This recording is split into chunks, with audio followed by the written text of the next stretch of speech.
विषाद, चिंता, भय इनका प्रवेश ही नहीं है, वो महासुख प्रभु के आश्रित, प्रभु के निरंतर चिंतन परायण उपासक को प्राप्त होता है। उस उपासक को कभी भी किसी भी तरह की ना जीवन निर्वाह की चिंता करनी पड़ती है, ना परम पद की चाह ही करनी पड़ती है। जैसे पिता की संपत्ति पर पुत्र का स्वयं अधिकार हो जाता है, ऐसे भगवदाश्रित अनन्य चिंतन परायण सुख दुख को समान भाव से सहने वाला उपासक परम पद का अधिकारी स्वयं हो जाता है। आवश्यकता है जो श्री भगवान कह रहे हैं कि मेरा तुम अनन्य भाव से आश्रय स्वीकार करो। अन्य भाव ही माया है और अनन्यता ही भक्ति का स्वरूप है। प्रायः सब भक्त ही हैं, क्योंकि हमारी दृष्टि में हमारे प्रभु के सिवा कोई है नहीं, तो सब भक्ति कर रहे हैं। कोई विषय की, कोई पुत्र परिवार की, कोई धन की, कोई मान प्रतिष्ठा की। मेरे प्रभु ही सब रूपों में हैं, पर ये ना जानने के कारण अन्य भावों का आरोप कर लेने से दुर्गति हो गई। मेरे प्रभु ही हृदय में विराजमान हैं, पर उनकी महत्वता, उनकी महिमा को विश्वासपूर्वक ना स्वीकार करने के कारण हमारा हृदय आनंद सिंधु में नहीं डूब पा रहा। नाना प्रकार की चिंताएं, क्लेश, अशांति, अभाव ये हमें सताए जा रहा है, जबकि पूर्ण कृपा सिंधु, आनंद सिंधु हमारे हृदय में ही विराजमान है। तो हमारी कहीं त्रुटि हो रही है। नहीं, हृदय में विराजमान प्रभु और दीनता, दुख, भय, विषाद, ये दीनता भक्ति जनित नहीं, विषय दीनता, अभाव जनित दीनता। जो भक्ति की दीनता होती, भाव की चरम सीमा है वो, लेकिन ये दीनता विषय प्राप्ति के लिए, कामनाओं की पूर्ति के लिए दैन्य हुआ भटक रहा है। जबकि सर्व सामर्थ्यशाली, सर्व सुख सिंधु प्रभु हमारे समीप हैं। हमें क्यों अनुभव में नहीं आ रहे? आनंद सिंधु मध्य तो बाशा, फिर हम क्यों आनंद की खोज विषयों में कर रहे हैं? अज्ञान के कारण, अविद्या के कारण। उस अज्ञान अविद्या की निवृत्ति कैसे होगी? मामेव ये प्रपद्यन्ते माया में ताम तरन्ति ते। जो मेरी शरण में आ गया वो माया अविद्या से तर गया, उसके अज्ञान का नाश हो गया। तो प्रभु की शरणागति का स्वरूप क्या है? सर्वभाव से अपने प्रभु को प्रसन्न कर लेना। भगवान वर्णन करते हैं, अनन्यास चिंतयन्तो माम ये जनाः पर्युपासते। मेरी सर्वभाव से उपासना, मन से, वचन से, कर्म से, प्रत्येक चेष्टा से, केवल एकमात्र उपासना का तात्पर्य अपने प्रभु के समीप रहना। हमारा भाव, हमारी चेष्टाएं, हमारी इंद्रियां प्रभु से जुड़ी होनी चाहिए। उपासना अपने प्रभु के समीप ही होनी चाहिए। भली भांति जो उपासना में है, पर्युपासते, अन्य भावों का त्याग करके अनन्य भाव से मेरा जो भजन करते हैं, भली भांति से मेरी उपासना करते हैं, अब उसको योग क्षेम की चिंता की परवाह नहीं होनी चाहिए। ये चिंता परवाह उनको होती जो भगवद आश्रित नहीं होते। स्वयं श्री भगवान कह रहे, योगक्षेमम वहाम्यहम्। लोक परलोक में जो तुम्हें चाहिए वो मैं प्रदान करूंगा, और जो प्रदान किया है उसकी रक्षा मैं करूंगा। तुम्हें बिल्कुल चिंता नहीं करनी, ना साधन की और ना व्यवहार की। इह परलोक सकल सुख पावत। देखो, इतने बड़े मालिक कह रहे, क्षेमम, मैं तुम्हारी रक्षा करूंगा। योगम, जो तुम्हें प्राप्त कराना है वो मैं कराऊंगा, तुम्हें बिल्कुल चिंता नहीं करनी। केवल मेरी शरण में होकर, मेरे आश्रित होकर मेरा अनन्य चिंतन करो। प्रसंग चल रहा था कि पूर्ण शरणागति किसे कहते हैं। उस पूर्ण शरणागति के प्रसंग में कुछ लक्षण अपने लोगों ने श्रवण किए थे। पहला है, हमें शरणागत की तैयारी करनी है, पूर्ण समर्पण प्रभु कर लेते हैं। तो शरणागति तैयारी का पहला लक्षण है नित्य निरंतर अपने प्रभु का अनन्य भजन होना। अपने, हम किसी और का भजन नहीं कर रहे, अपने प्रभु का कर रहे हैं, तभी नित्य निरंतर होता भी है। अपने प्रभु के सिवा मेरा कोई अपना नहीं। इस अपने शब्द में कोई भी वस्तु, व्यक्ति, स्थान, पद, प्रतिष्ठा नहीं आनी चाहिए। अपनापन आपका सुरक्षित केवल प्रभु के लिए हो।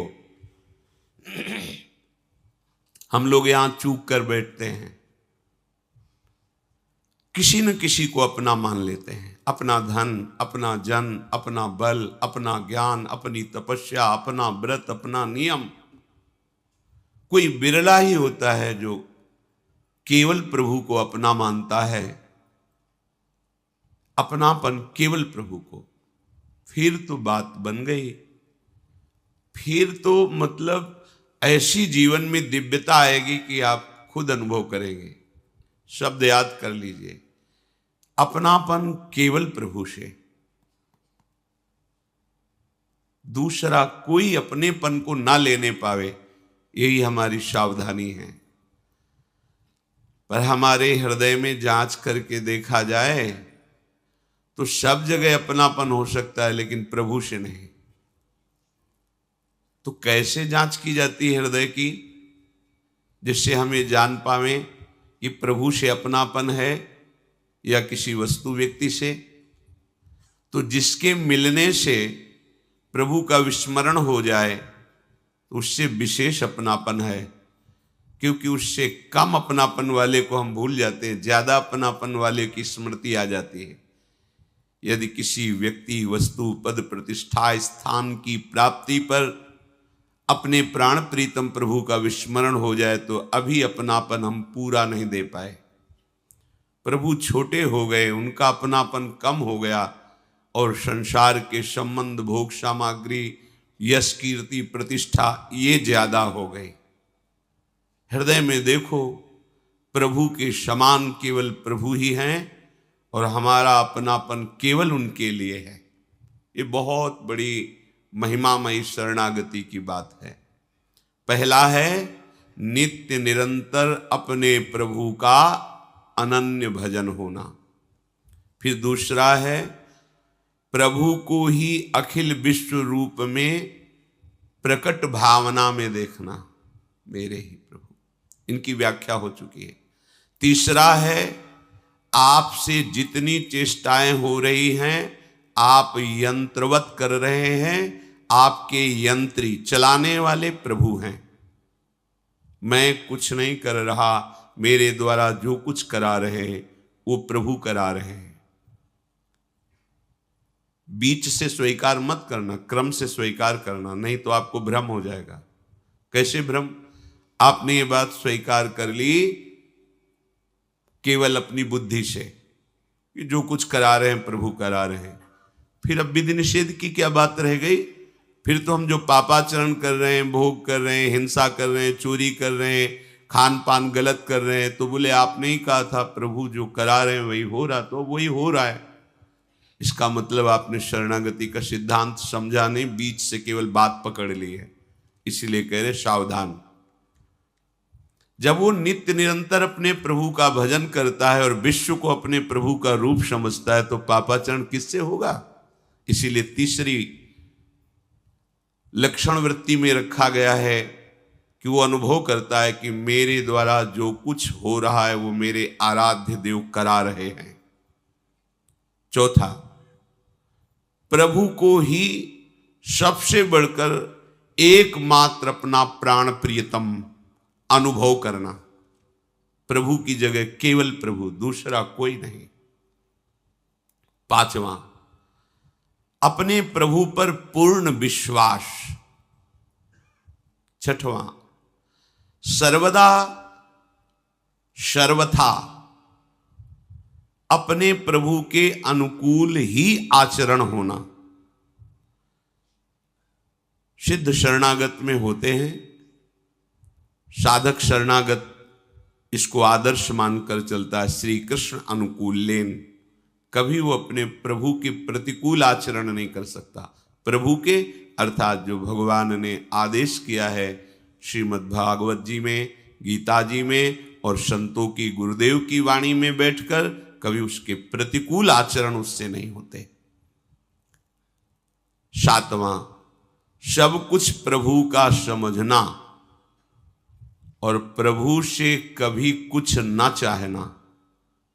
हमारा शरणागति, हमारा भजन प्रभु से लेने के लिए नहीं है, प्रभु को प्राप्त करने के लिए है। प्रायः प्रभु का भजन प्रभु से अपनी कामनाओं की पूर्ति के लिए, चाहे वो मोक्ष कामना ही क्यों न हो, बड़ी प्रशंसनीय है मोक्ष कामना, पर ये प्रेमी महाभागवतों की बात हो रही है जो मोक्ष का भी त्याग कर चुके हैं। प्रभु का भजन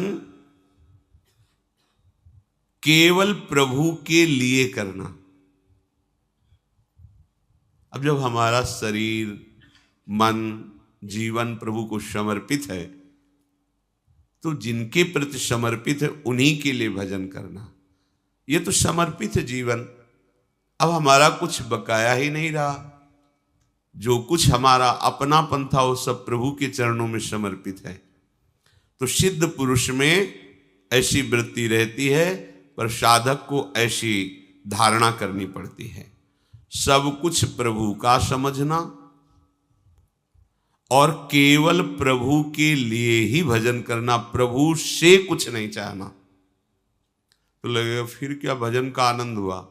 अरे बाबरे, जिसने एक निमिष मात्र में अनंत ब्रह्मांडों का सृजन कर दिया अपने आनंद सिंधु के एक बिंदु के शिखर से, अब वो आनंद सिंधु मिल गया तो अब और क्या चाहिए?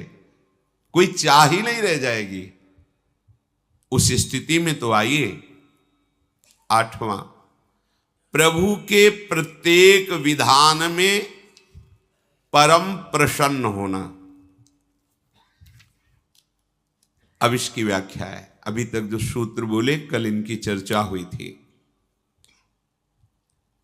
ऐसे शरणागत भक्त जो ऊपर के लक्षणों से युक्त हैं, ऊपर के लक्षणों को धारण करने की चेष्टा कर रहे हैं, वे समझते हैं कि हमारे प्रभु का जो भी विधान है वो बड़ा मंगलमय है। कभी अमंगल हो ही नहीं सकता प्रभु के विधान से। पूज्य श्री राधा बाबा, जैसे भगवान सूर्य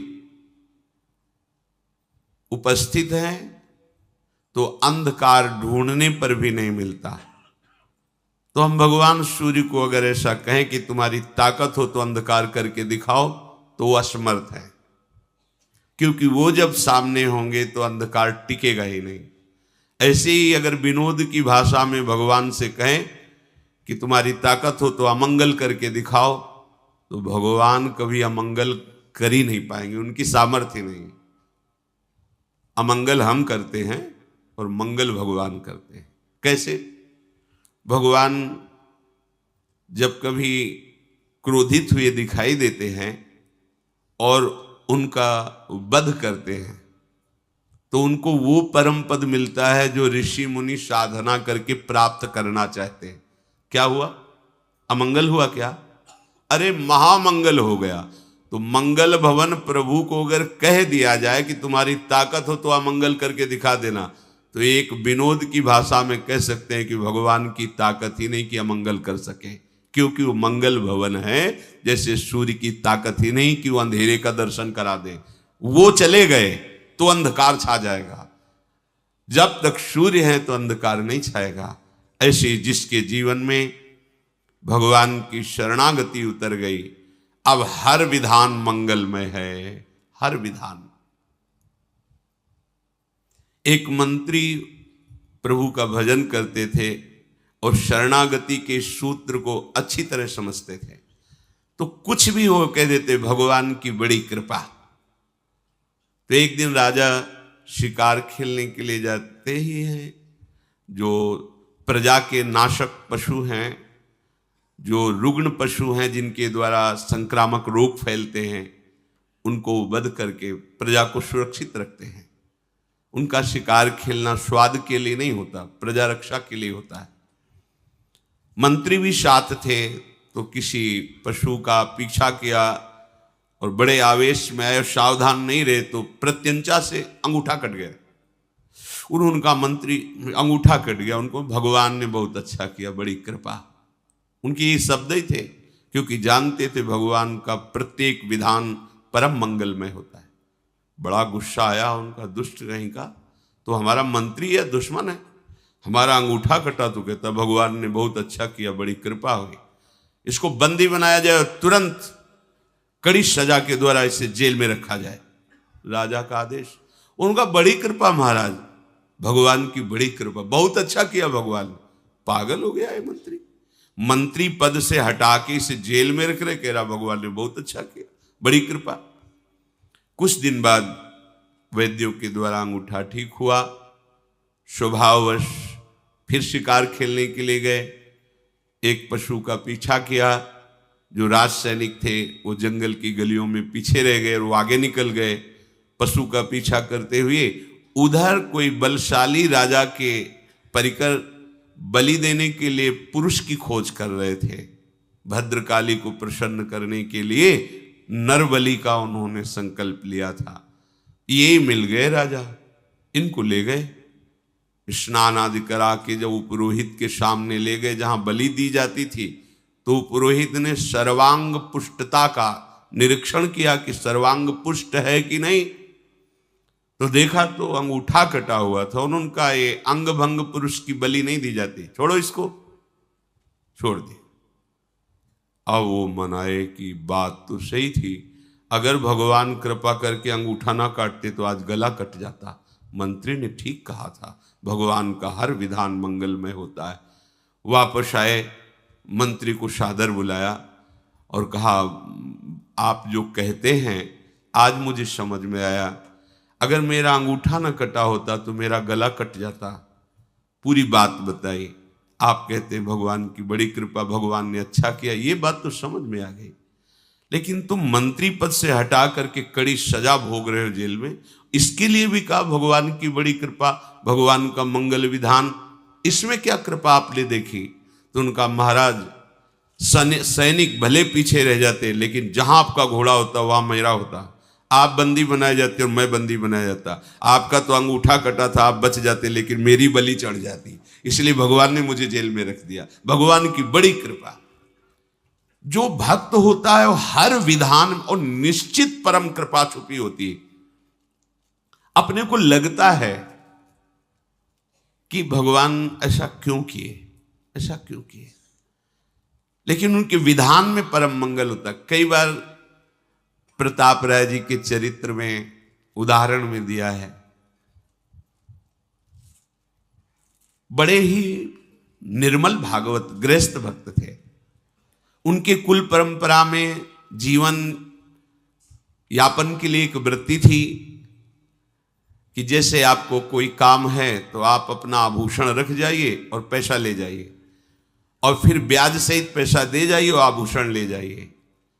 महाजन लोग पहले ऐसा करते थे। उसी से ठाकुर सेवा, संत सेवा और भजन, अन्य कोई वो कार्य नहीं करते थे। जो कुल परंपरागत चल रहा था वैसा भी करते। बड़ी समाज में प्रतिष्ठा थी, क्योंकि सत्यवादी, धर्म से चलने वाले और हर समय भजन करने वाले। माला लिए बैठे रहते थे गद्दी में, कोई आया बस ऐसे। तो जो वहाँ के काजी थे वो अन्य धर्मावलंबी थे, तो कुछ दुष्ट लोगों ने उनको भड़काया कि इसकी इतनी प्रतिष्ठा हो रही है, इतना मान हो रहा है और धन भी आ रहा है। तो उन्होंने एक मन में जो ठाना था नीचा दिखाने के लिए, अपना पूरा का पूरा प्लान बताया कि ऐसा ऐसा किया जाए तो समाज में भी इसकी निंदा होगी और सारा धन इसका छीन लिया जाएगा और इसको दंड भी दिया जाएगा। काजी को सहमत कर लिया। 3 लोग इसमें प्रमुख बने। एक गया, प्रणाम किया प्रताप राय जी को और कहा हमारी बेटी का ब्याह है, 10,000 रुपये चाहिए। तो बोले आपको हमारे यहाँ का सिद्धांत पता होगा? बोले हाँ, हम पहले से जानते हैं। ये कुछ हमारे स्वर्ण आभूषण हैं। वो देखते भी नहीं थे। एक बड़ा बॉक्स रखा था, अपना नाम लिखकर पर्ची रखिए उस पर और आभूषण रख दीजिए और उनका सेवक रहता, 10,000 रुपये ले जाइए और जब आपको काम हो जाए तो ब्याज सहित वापस कर जाना, अपने आभूषण ले जाना। देखा भी नहीं क्या है।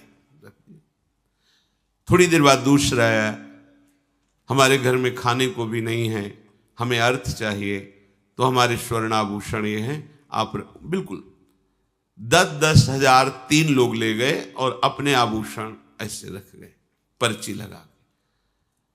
4-5 दिन बाद ही आए, 10,000 रुपये ब्याज सहित वापस किए और आभूषण पहले ने उठाया अपनी पर्ची। अरे देखो कितना नाटकी है, इसमें एक भी आभूषण नहीं, इसमें तो पत्थर भरे, पत्थर ही रख गए थे, उन्होंने देखा भी नहीं। भक्त का जीवन विश्वासमय होता है, क्यों कोई छल कपट करेगा ऐसी भावना से। थोड़ी देर में दूसरा गया, थोड़ी देर में तीसरा गया, तीनों ने अरे देखो ये नाटक, हमारा स्वर्णाभूषण हटा करके पत्थर भर के रखा है, हमने तो ब्याज से इसको पैसा दिया। ऐसा थोड़ी देर में काजी को बुला लिया, काजी ने आतंक मचा दिया। बादशाह से दस्तखत करा करके राज सैनिकों के द्वारा पूरा इनका परिवार बंदी बना लिया गया। इन्होंने अपनी पत्नी को कहा ठाकुर जी लो आभूषण लो, पीछे की खिड़की से भाग जाओ, ये कोई भगवान की लीला हो रही है, हमारे द्वारा तो कोई गलती हुई नहीं। बहुत ही उनको अपमानित किया गया। गांव के लोग समझ गए कि ये पाखंड कर रहा था, भक्ति नहीं कर रहा था। अरे एक आदमी झूठ बोलेगा, 3 आदमियों के साथ, और वो कपटी ठग थे ही। ऐसा होता है, भगवान की बड़ी विचित्र लीला होती। कभी कभी सत्य को पर्दे में ढक दिया जाता है और असत्य का बोलबाला दिखाई देता है, लेकिन ज्यादा दिन नहीं चलता हो। इनको बंदी बना लिया गया, सारी संपत्ति अपहरण कर ली गई। कुछ लोगों ने कहा कि इनकी पत्नी है और ठाकुर जी के आभूषण और ठाकुर जी के लेकर के वो अपने मायके चली गई। वहां सैनिक भेजे गए, उसको भी बंदी बना कर ठाकुर जी को भी लाकर जहां सब स्वर्णाभूषण जमा किए जाते उस खजाने में ठाकुर जी को भी रख दिया। जब पत्नी पास में ही बंद करके आई और उनको एकांत मिला, तब वो रोने लगे प्रताप राय कि मुझे ये जो अपमान मिला है, बंदी बना लिया गया, मुझे इसका कष्ट नहीं। नाथ, मैं आपको प्रगट मानकर 8 पैर सेवा करता था, आपको एक आभूषण की तरह ही खजाने में रख दिया गया, ये मैं सह नहीं पा रहा हूं। आपको कैसे भोग लगे, आपको कैसे जल पिलाऊं, आपको कैसे शयन कराऊं। प्रभु और दंड जो चाहो दिला दो, पर मुझे ऐसा कुछ संयोग बना दो जिससे आपकी और आर्त भाव से रोने, जे ही रोने लगे ते ही वहीं प्रिया प्रीतम प्रकट हो गए साक्षात। ओह, जो बड़े बड़े ऋषि मुनियों की आकांक्षा होती साधना करते हुए, वो आराध्य देव कैसे मिलते हैं। उनका विधान कड़ुआ हो सकता है, लेकिन परिणाम महामंगल में, लूट गए चरणों में। तत्काल भगवान ने कई विश्वसनीय जनों को, अधिकारियों को प्रेरणा दी कि ये निर्दोष है। जांच की गई तो काजी सहित उन तीनों को झूठा पाया गया। बादशाह की तरफ से उनको दंड मिला और पूरे नगर में ससम्मान के साथ प्रताप राय जी को फिर स्थापित, उनकी प्रतिष्ठा, उनका मान, उनके ठाकुर, उनकी संपत्ति। और राजा ने कहा आज के बाद सदैव हमारा सहयोग रहेगा। क्या हुआ? थोड़ी देर के लिए कड़ुआ विधान नजर आया, लेकिन भगवत साक्षात्कार का योग बन गया। जो भक्त है उसके हृदय में निश्चय हो जाता है कि अब जो होगा वो सब मंगल विधान भगवान का होगा। एक होता है सहना कि अब क्या करें, भगवान है, जो करेंगे सहना ही पड़ेगा। और एक होता है आनंदित होकर कि मेरे प्रभु जो कर रहे हैं बहुत मंगलमय कर रहे हैं। आप इतना समझ लो कि भगवान के भंडार में आनंद ही आनंद है, दुख तो है नहीं, अमृत ही अमृत है, जहर है नहीं। विश्वास कर लीजिए, किसी भी तरह से वो प्रयोग करेंगे तो अमृत और आनंद की अनुभूति होगी। यद तज्ञे विषम्यु परिणामे अमृतोपमम। शुरुआत तुम्हें विष जैसी लग सकती है, पर वो विधान तुम्हें अमृत में डुबो देगा, विश्वास कर लो। कृपा का स्वरूप कई तरह से प्रकट होता है। कभी बहुत ही मधुर स्वरूप प्रकट होता है, कभी बहुत कोमल, कभी बहुत सुख स्वरूप, कभी कभी कृपा बहुत ही भयानक रूप में आती है, बड़ी ही कटु रूप में आती है, बड़ी ही भीषण रूप में आती है, पर उसका परिणाम बहुत मंगलमय होता है। उपासक मृदु कोमल मधुर कृपा या कटु भीषण दुखमयी, इन दोनों के भेद को नहीं देखता, केवल कृपा देखता है। कृपा है आपकी, कृपा है। बड़े लीला बिहारी है, उनकी लीला वही समझ सकते हैं या जिसको समझा दे। वामन रूप से जाते हैं, 3 पग भूमि मांगते हैं, नाप करके एक ही पग में ब्रह्मलोक तक, दूसरे में सब ब्रह्मांड। बोल बड़ा दानी बनता था, बांध दिया वरुण पास में और कहा अब बोल तीसरा पग कहां से दे। 2 पग में सब नाप लिया।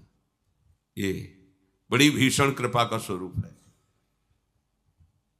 सब आसपास भगवत पार्षद खड़े हुए हैं जो पूरी सृष्टि का लय सृजन पालन करने की सामर्थ्य रखते हैं, और भगवान गर्जना करके कह रहे, बड़ा अहंकार करता था, 3 पग पृथ्वी का दान कर दूंगा, अपने को दानी अब पूरा कर। मुस्कुराए बलि जी महाराज, प्रभु अभी तो आपको प्रणाम भी नहीं किया है। प्रणाम भी कैसे करूं, आपने तो बांध रखा है। प्रार्थना करता हूं कि जिन श्री चरणों के नपने से आपने मांगा था, उन्हीं श्री चरणों से 2 में तो संपत्ति नाप ली, अब 1 में संपत्तिवान को नाप लीजिए। अपने चरण हमारे माथे पर पधराइए और मुझे। भगवान बंध गए, बलि जी को नहीं बांधा, बंध गए। करुणा समुद्र भगवान मुस्कुरा दे, बोले तुम्हें तनिक भी क्षोभ नहीं हो। बोले प्रभु क्षोभ किस बात का। प्रहलाद जी आ गए, स्तवन कर रहे हैं, उनकी पत्नी स्तवन कर रही। भगवान ने कहा आज के बाद द्वारपाल मैं तुम्हारा। आज भी भगवान बलि के द्वारपाल बने हुए खड़े हुए हैं, आज भी। बोलो भगवान ने बलि को बांधा या बलि ने भगवान को बांध दिया। लेकिन कृपा इतनी भीषण दिखाई दे रही थी कि कोई मंगल का विधान ही नहीं समझ में आ रहा था। इतने बड़े महान भक्त को भगवान ने वरुण पास में, जिसमें प्रतिपल मृत्यु का कष्ट होता है, वरुण पास प्रतिपल जकड़ता जाता है, प्राणों को भीषण कष्ट होता है। तो कृपा मृदु भी हो सकती है, भीषण भी हो सकती है, पर भक्त मृदु और भीषण नहीं देखता, केवल कृपा देखता है। तो परिणाम में कृपा सिंधु को अपने हृदय में, अपनी दृष्टि में, अपने प्राणों में, अपने जीवन में, बाहर भीतर उनकी कृपा ही कृपा, उनका अनुभव करता है। विश्वासी शरणागत भक्त प्रभु को दौड़ते हुए अपने प्रति मारने की भावना से आते देखकर भी बिल्कुल भय नहीं होता, आनंदित होता है। भीष्म जी कौरवों के पक्ष में हैं, भगवान अर्जुन जी के सारथी हैं। भगवान ने प्रण किया था हम कोई अस्त्र नहीं गएंगे महाभारत के युद्ध में। भीष्म जी ने कहा मैं गंगा का पुत्र नहीं कहलाऊंगा यदि आपको अस्त्र धारण करने के लिए विवश न कर दूं तो। भीष्म जी ने ऐसे बाणों की वर्षा की कि अर्जुन जी की कोई बस नहीं रह गई। महावीर हैं भीष्म जी। और भगवान के भी शरीर में बाण रूपी पुष्पों की झड़ी लगा दी।